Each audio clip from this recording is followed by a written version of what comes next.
Alright, NT8 off the bike. I wanted to show you how to install these TouraTechs crash bars, the upper set and the lower set, and the skid plate. I noticed that TouraTechs instructions, when I was doing it, really sucked. Sorry about the wind, but anyway, I'm gonna show you. This is gonna be a little bit tricky.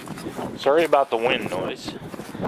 This is on the 2012 BMW Sertao,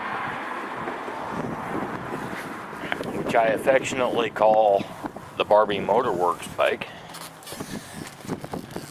Okay. Yeah, I gotta flip the screen around so I can see if it's showing it. Okay. You have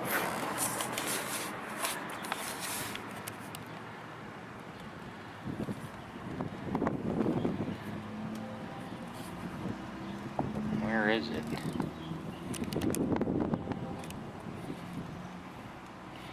You go to the top bolt on the actual main frame. That is your first one. Then you go down, you skip one, and this is where your second bolt is going to go. Now that is a bolt that goes all the way through from side to side.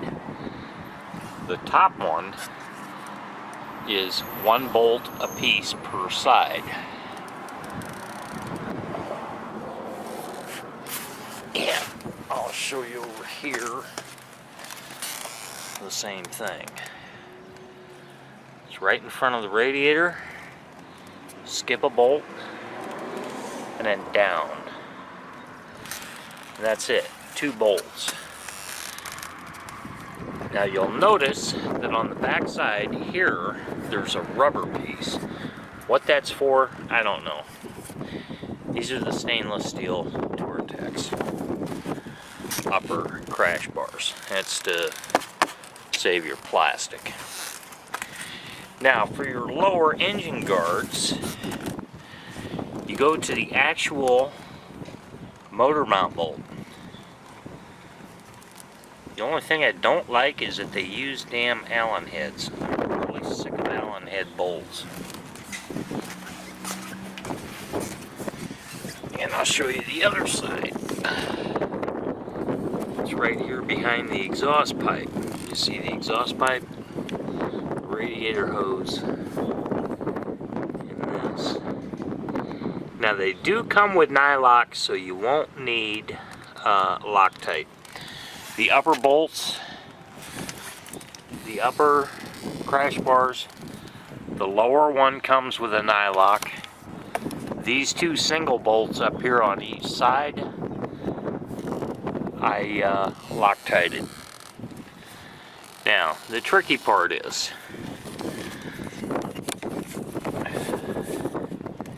sure, I'm glad I let these pink shoot this video. Crash bar comes along and it goes right up against the engine, but it doesn't touch it.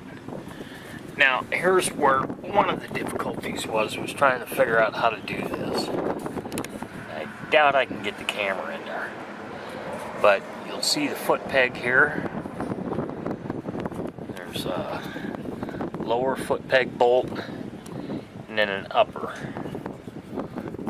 The upper is where the straightest bar bolts in. So you have to remove the old bolt and put the newer one in that comes with it. That is stainless steel. So this is the left side of the bike, and that's the straightest bar. Now, it comes stainless steel, so as you can see, my cheap ass paint job is coming right off, which is what I was hoping for. But this was all a joke video anyway. But the pink highlights it really well. Okay, so here's your bolt that goes through the engine mount to the front of the engine, and you have to put it underneath the hoses, and that one goes there, and this is the bent one. Okay, you're gonna get two of them. One's long and pretty straight. This one is got a lot of bends in it. So as you can see, okay, it comes over here and it goes to this lower bolt on the foot peg. Remember on the last one we replaced the upper foot peg bolt? Okay, on this side of the bike, the right hand side, the foot peg mounts on both sides, and you'll have some metal grommets that go in to take up the space, and you'll see that when you do it. You'll figure it out, just give it a little bit of think. And it's a nylock, so that's all good. And that's how you do the uppers and lowers.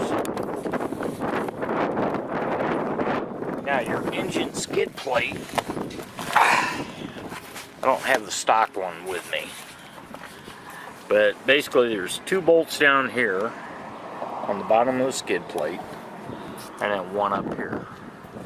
So you can take off that old skid plate and then you're going to put the new skid plate on. And it comes with a spacer, but it doesn't tell you which way to put this spacer. So I opted to put the wider base on the frame. You can see that, because that way if I take an impact up here, the skid plate will bend and hopefully stay away from the internal of the equipment that's down here.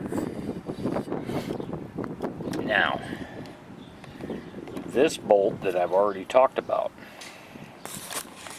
is an extremely long one, and you can't understand why it's so long. Well, I'll tell you why it's so long.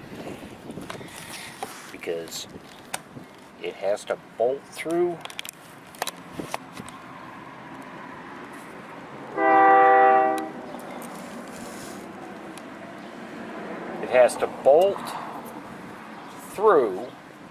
come up, but it has to catch the skid plate, and it has to go up, and it has to catch the lower right side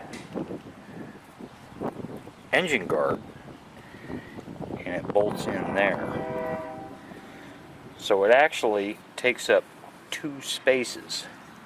Now when you go to put this lower engine guard on,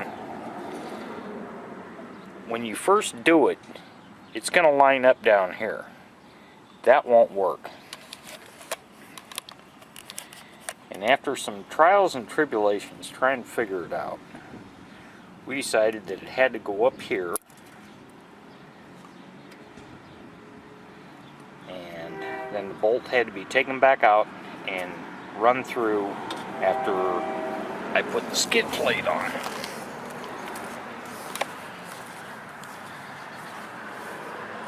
TouraTechs couldn't explain that worth a shit. Okay, now the last bolt on the skid plate goes right here.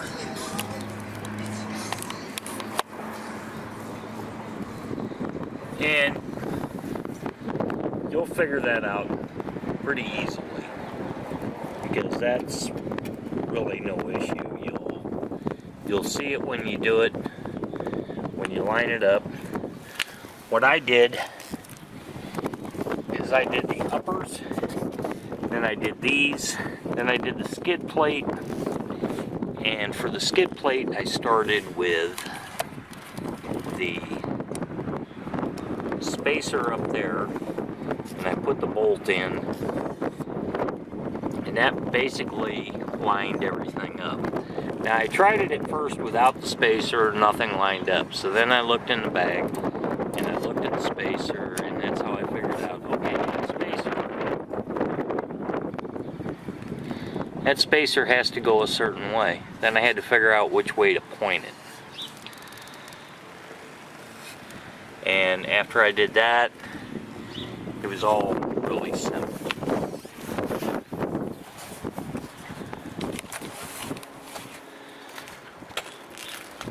So there you go, TouraTech.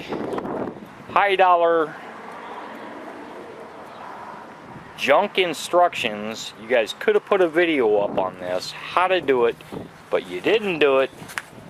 So I get the claim to fame for being the first one to show everybody how to equip the BMW G650GS SERTAO with the TouraTech upper crash bars, lower crash bars, and the skid plate.